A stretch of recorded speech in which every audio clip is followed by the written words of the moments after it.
بسم اللہ الرحمن الرحیم۔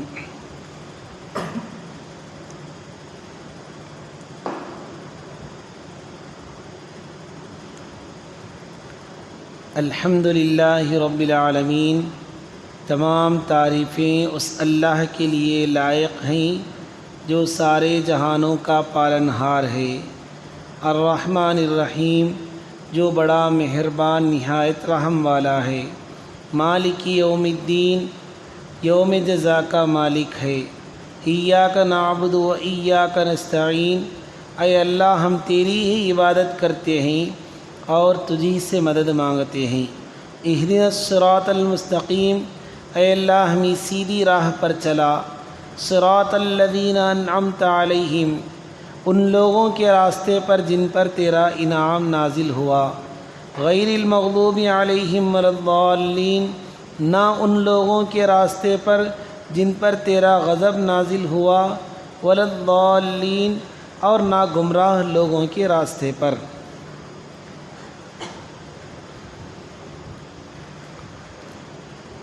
الحمدللہ، گزشتہ ہفتہ قرآن پاک کی فضیلت کے متعلق چند باتیں ہمارے سامنے آئی تھیں۔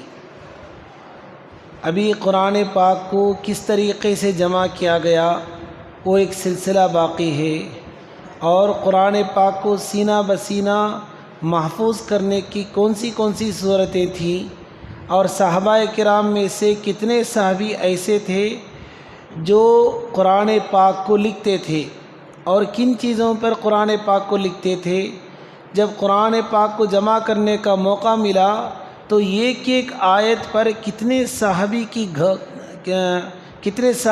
کی گواہی کی ضرورت تھی، یہ ساری چیزیں ہمارے سامنے باقی ہیں۔ قرآن پاک کی تفسیر شروع ہو کر کئی ہفتے ہو گئے۔ اب میں یہ چاہتا ہوں کہ اعوذ باللہ من الشیطان الرجیم کے متعلق شروع کر دوں، اور درمیان میں ان چیزوں کو، جو چیزیں اب میں نے شروع میں بتایا تھا، اس کی تفصیل بھی کر لوں۔ اعوذ باللہ من الشیطان الرجیم، یہ قرآن پاک کو شروع کرنے سے پہلے اس کو پڑھنا ضروری ہے۔ قرآن پاک کو شروع کرنے سے پہلے اللہ کی پناہ لینا، کس سے لینا؟ شیطان مردود سے لینا۔ یہ اللہ تبارک و تعالیٰ کی طرف سے، اللہ کے نبی صلی اللہ علیہ وسلم کی طرف سے حکم ہے۔ کیوں پناہ لیا اللہ کی پناہ لی جاتی ہے؟ ایسے ہی آدمی قرآن پڑھ دے سکتا ہے، ایسے ہی کیا کر دیا، بسم اللہ الرحمن الرحیم پڑھ کر قرآن پاک کو شروع کر دیا، ایسا نہیں ہے، بلکہ شیطان الرجیم سے، یعنی مردود شیطان سے پناہ مانگنا ضروری ہے، کیونکہ وہ کبھی بھی کسی بھی صورت سے بہکا سکتا ہے۔ اتنا آتا ہے حدیث میں کہ شیطان کو ایک آدمی کو دیوانہ بنانے کی بھی طاقت ہے۔ اللہ تبارک و تعالیٰ اسے اتنے اختیارات دیے ہیں کہ ایک آدمی کو پاگل بھی بنا دے سکتا ہے شیطان، اور وہ انسان کے رگوں میں دوڑنے کی صلاحیت بھی اس کو اللہ تبارک و تعالیٰ دیے ہی۔ جب وہ اس کو نکال کر آسمان سے اللہ تبارک و تعالیٰ نے زمین میں کیا کر دیا، پھینک دیا، تو کچھ شرائط کے ساتھ لوٹا تھا کہ مجھے اختیار دیا جائے کہ میں تیرے بندوں کو گمراہ کروں گا، ذلیل کروں گا، جہنم کے لائق بنا کر چھوڑ دوں گا۔ تو اللہ تبارک و تعالیٰ نے اسے کچھ اختیارات دے دیے، جس کی وجہ سے وہ کیا کرتا ہے، انسان کو دھوکہ دینے میں ہمیشہ لگا رہتا ہے۔ اس لیے اللہ کا کلام شروع کرنے سے پہلے اللہ تبارک و تعالیٰ کی پناہ لیتے ہیں، اعوذ باللہ من الشیطان الرجیم پڑھتے ہیں۔ صرف ایک حدیث میں آتا ہے کہ اللہ کے نبی صلی اللہ علیہ وسلم فرمایا، جو آدمی روزانہ 10 مرتبہ اعوذ باللہ من الشیطان الرجیم کسی بھی وقت میں، چاہے وہ فجر سے پہلے ہو چاہے فجر کے بعد ہو، 10 مرتبہ اگر اعوذ باللہ من الشیطان الرجیم پڑھ لیتا ہے تو سارا دن شیطان کے بہکاوے سے بچتا ہے۔ ہاں، یہ بھی بتایا گیا اللہ کے نبی صلی اللہ علیہ وسلم نے، جب کبھی وسوسہ دل میں آئے تو کیا کرنا چاہیے کہ 3 مرتبہ یا 1 مرتبہ اعوذ باللہ من الشیطان الرجیم پڑھ کر اس طرف میں، دائیں طرف نہیں بلکہ بائیں طرف 3 مرتبہ تھوک دینا، یعنی تھوک کی آواز نکالنا، تھوکنا نہیں ہے بلکہ تھو تھو تھو، اس طریقے سے تھوکنا نہیں ہے، بلکہ تھوک کی آواز نکال دینے سے دل میں جو وسوسہ پیدا ہوا ہے وہ وسوسہ کیا ہو جائے گا؟ ختم ہو جائے گا۔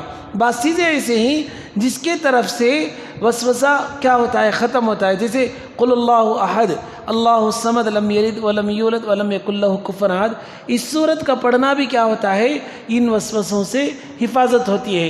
اسی طریقے سے لا حول ولا بسم اللہ الرحمن الرحیم ولا حول ولا قوت الا باللہ، اس کو پڑھنے سے بھی کیا ہوتا ہے؟ وسوسہ دور ہوتا ہے۔ ایسے بہت ساری چیزیں ہیں۔ کیوں حدیث میں اتنی ساری چیزوں کا ذکر کیا گیا کہ آدمی کوئی نہ کوئی چیز پڑھ لے، اسی لیے ذکر کیا گیا یہ بھی ہے، وہ بھی ہے، وہ بھی ہے۔ ایسے تو ہزاروں دعائیں اللہ کے نبی صلی اللہ علیہ وسلم نے بتائی ہیں، لیکن ہمیں کیا کرنا؟ کسی ایک دعاؤں کا ضرور اہتمام کر لینا۔ تو شیطان کے وسوسے سے بچنے کے لیے اعوذ باللہ من الشیطان الرجیم کا پڑھنا بہت بہتر ہے۔ ویسے کئی چیزیں ہیں، مثال کے طور پر باوضو رہنا، جیسے ہمارے جمعے میں کئی وارم سے وضو کے سلسلے میں بات چل رہی ہے۔ باوضو رہنے سے بھی، وضو کے ساتھ رہنے سے بہت ساری چیزیں ہمیں ملتی ہیں، بہت ساری فضیلتیں ہمیں ملتی ہیں۔ وضو کو ہم معمولی سمجھتے ہیں، جب بھی وضو ٹوٹے جا کر وضو کر کے آ جانا، یعنی پیشاب کو جب بھی جائے، بیت الخلاء کو جب بھی جائے تو جا کر آنے کے وقت میں ہم وضو کر کے آ جانا۔ باوضو رہنے سے بہت بڑا ثواب۔ اور دوسری چیز، زندگی میں برکتیں ہوتی ہیں۔ زندگی میں عورت جب باوضو ہو کر کھانا پکاتی ہے تو اس کے بچے نہ اس کی باتیں سننا شروع کر دیتے ہیں، اس کے بچے اس کی اطاعت کرنا شروع کر دیتے ہیں۔ بہترین طریقہ، ایک بزرگ ابھی بتا رہے تھے، سنا میں ان کی زبان سے، کہ بہترین طریقہ بچوں کی فرما برداری کے لیے بہترین صورت یہ ہے کہ عورت کھانا پکانے کے وقت میں قرآن کی تلاوت کرتی رہے اور کھانا پکاتی رہے۔ عورت قرآن یا پڑھنے کے، کھانا پکانے کے وقت میں اللہ کا ذکر کرتی رہے اور کھانا پکاتی رہے۔ اگر ایسا کر کے کھانا کھلائے گی، یہ شکوے شکایتیں، اچھا میری بات سنتا نہیں، میری باتوں پر رہتا نہیں، بہت آزاد، یہ ساری چیزیں ختم ہو جائیں گی انشاءاللہ۔ یہ ساری چیزیں بس کیا کرنا ہے کہ عورت کھانا پکانے کے وقت میں اللہ کے ذکر کے ساتھ کھانا پکائے۔ اب بتا رہا تھا کہ باوضو رہنا، باوضو رہنے کی ایک واقعہ لکھا ہے، یہ پیر ذوالفقار صاحب دامت برکاتہ اپنی کتاب میں لکھتے ہیں۔ اکثر واقعہ جب بتاتا ہوں میں حوالہ بھی دے دیتا ہوں۔ پیر ذوالفقار صاحب دامت برکاتہ کیا کرتے ہیں، اپنی کتاب میں لکھتے ہیں اس واقعے کو۔ ایک عورت تھی، اس کا بچہ کیا کر رہا تھا؟ کھیل رہا تھا تنور کے قریب میں۔ تنور جو بڑے آگ کے بھٹی ہوتی ہے جس میں آ کر کیا کرتے ہیں، روٹیاں لگا دیتے ہیں، وہ تنور کے قریب کیا کر رہا تھا؟ کھانا کھیل رہا تھا۔ اور یہ عورت کیا کر رہی تھی؟ نماز میں مشغول تھی۔ اب جب اس کے بعد ایک کوئی جو حاسدین کہیں یا دشمنی کہیں، اس کی وجہ سے، جس کے دل میں دشمنی تھی اس عورت کے سلسلے میں، اس بچے کو اس تنور میں ڈال کر چلا گیا۔ یہ دشمنی بڑی خراب چیز ہے، دل میں پکاتے رہتا، انسان کو انسانیت سے حیوانیت کی طرف لے کر جا کر چھوڑ دیتی۔ کبھی بھی کسی کے سلسلے میں دل میں بغض نہیں رکھنا، دل میں بغض نہیں رکھنا، بلکہ اس کو معاف کر دینا اور اس کو چھوڑ دینا، یا اس کو صحیح، اگر اس کا صحیح معنی میں خیر خواہ ہے تو اسے تنہائی میں مل کر اس کے سلسلے میں اسے کیا کر دینا، بات کر دینا، تیرے سے یہ چیزیں ہوئی ہیں، مجھے یہ تکلیف پہنچی ہے، اس کو سنا دینا، تاکہ ہمارے دل سے بوجھ اتر جائے اور وہ بھی سدھر جائے۔ یا کیا کرنا، حدیث میں آتا ہے کہ اس کو ہدیہ وغیرہ جا کر دینا، تاکہ کیا ہو جائے، اس سے آ کر ہماری دشمنی ختم ہو جائے۔ اب وہ تنور میں ڈال کر چلا گیا۔ یہ عورت نماز ختم کرنے کے بعد تنور میں بچہ کھیلتا ہے، اٹھا کر چلے جاتی۔ وہ آگ میں بچہ کھیل رہا تھا، اٹھا کر چلے جاتی۔ جب اس سے پوچھا گیا تجھے یہ مرتبہ کیسا ملا، تو کہنے لگی کہ مجھے 4 چیزیں، میرے اندر 4 چیزیں ہیں جس کی وجہ سے مجھے یہ مرتبہ ملا۔ پہلی چیز یہ ہے کہ جب بھی میرا وضو ٹوٹتا ہے، اس وقت میں جب بھی میں وضو کرتی ہوں، پہلی چیز جب بھی میں وضو کرتی ہوں تحیۃ الوضو کی نماز پڑھ لیتی ہوں، 2 رکعت نماز، نفل نماز تحیۃ الوضو کے نام سے میں پڑھ لیتی ہوں۔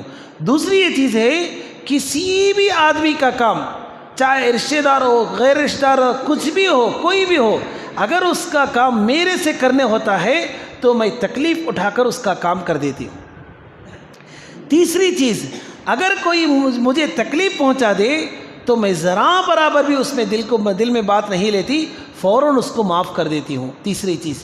چوتھی چیز جو اس کے لیے ضروری ہے، میں کبھی بھی وضو کے بغیر نہیں رہتی. تو وضو کے ساتھ رہنے میں اتنے سارے فضائل ہیں. آدمی وضو کو معمولی سمجھ گئے، معمولی چیز، حالانکہ وہ بڑا کام بھی نہیں، وہ بڑا کام بھی نہیں، چھوٹا سا کام. آدمی جب کیا کرے، ان چیزوں کا اہتمام کرے تو دعاؤں میں اس کا اثر پیدا ہوتا.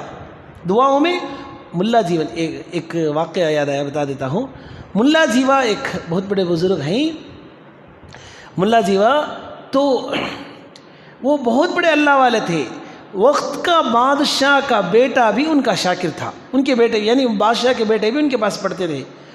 اب جب ان کی عزت بڑھتی گئی تو بادشاہ کو کچھ تکلیف ہوئی، تو ایک مرتبہ بلا کر بھیجتا ہے، جاؤ ملا جیوا کو لے کر آؤ. ایک آدمی تھا جو بادشاہ کے پاس شکایت کرتا ہے جا کر، آپ کی عزت گھٹ رہی ہے، وہ ملا جیوا کی عزت کیا ہو رہی ہے، بڑھ رہی ہے.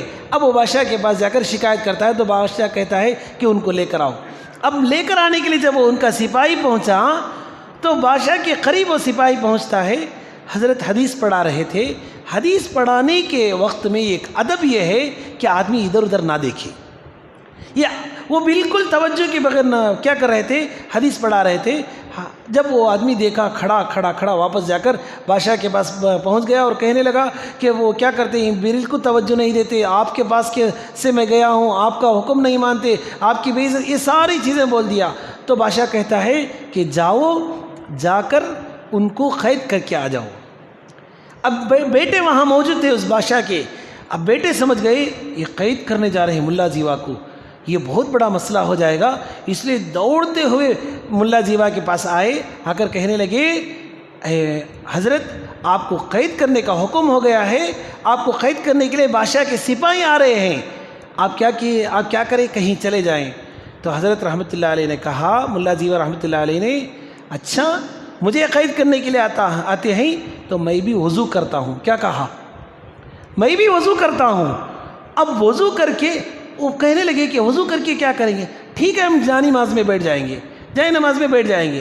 یہ کہہ کر یہ کہنا تھا، فوراً کیا کرتے ہیں، جا کر وہ ان کے بیٹے بادشاہ سے کہتے ہیں کہ بادشاہ اگر وہ وضو کر کے جائے نماز میں بیٹھ جائے تو تمہاری ساری نسلیں برباد ہو جائیں گی.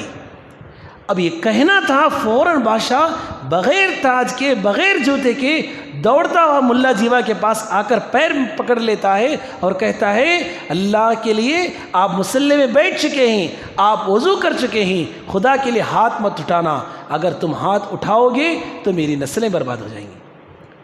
تو یہ وضو جو ہے یہ بہت بڑی عبادت.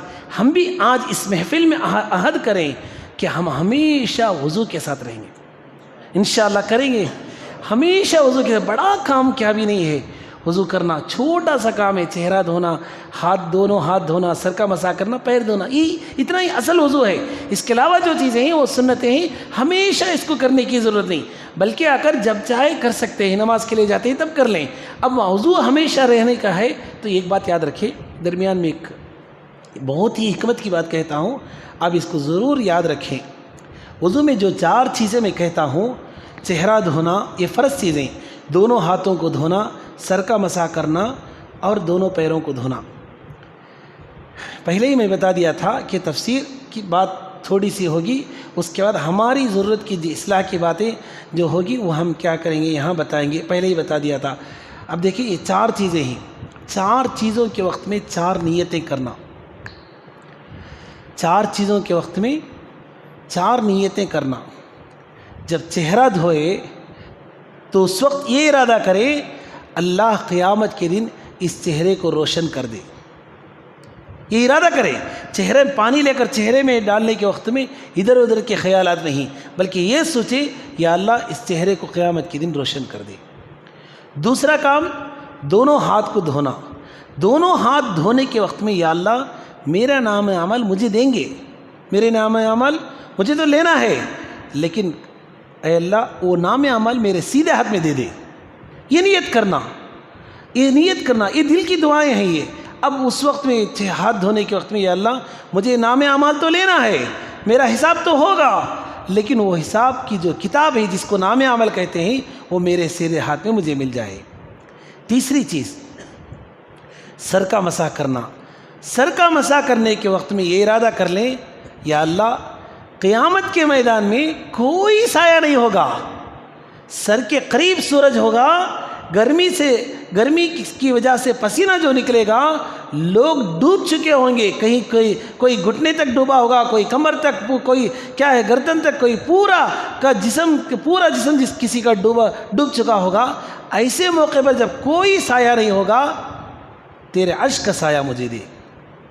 یہ ارادہ کریں سر کو مسح کرنے کے وقت میں, اور پیر دھونے کے وقت میں یہ ارادہ کریں یا اللہ ان پیروں کو کل قیامت کے دن پلسرات پر چلنا ہے, دوزخ کے اوپر پلسرات رکھیں گے تو ہر ایک کو چلنا ہے. حدیث میں آتا ہے نیک لوگ بجلی کی طرح پار ہو جائیں گے اور برے لوگ کٹ کٹ کر گریں گے, یہ حدیث میں آتا ہے.